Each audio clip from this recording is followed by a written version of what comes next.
వంట నూనెల రంగంలో ఈ ప్యాకింగ్లో అంటే 1 లీటర్ ప్యాకింగ్లో గత కొద్ది కాలంలో భారతదేశం కొన్ని చట్టాల మార్పుల వల్ల 2023 జరిగిన మార్పుల వల్ల వినియోగదారులు చాలా మోసానికి గురయ్యారు. ఎందుకంటే 1 లీటర్ ఆయిల్ ప్యాకెట్ కనపడుతుంది 1 లీటర్ లాగా, కానీ అందులో ఎంత వెయిట్ ఉంటుంది అనేది చెప్పలేని విషయంగా ఉండింది. వినియోగదారులు మోసపోతున్న వల్ల కొన్ని ఇండస్ట్రీస్ అసోసియేషన్స్ ద్వారా భారత ప్రభుత్వానికి విన్నవించడం జరిగింది.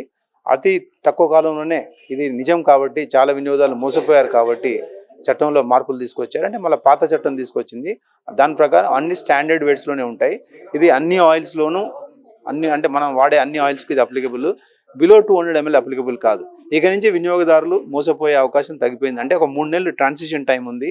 ఈ మార్పు జరుగుతుంది. ఈ 3 నెలల లోపు తర్వాత పాత ప్యాకింగ్లు అన్ని ఏవి ఉండవు. అన్ని 1 లీటరు 2 లీటరు 3 లీటర్ ఇట్లా స్టాండర్డ్ వెయిట్స్లోనే ఉంటాయి. ఈ మార్పు తీసుకొచ్చిన భారత ప్రభుత్వానికి ఇండస్ట్రీ తరఫున వినియోగదారుల తరఫున ఎంతో ధన్యవాదాలు తెలియజేస్తున్నాను. Thank you.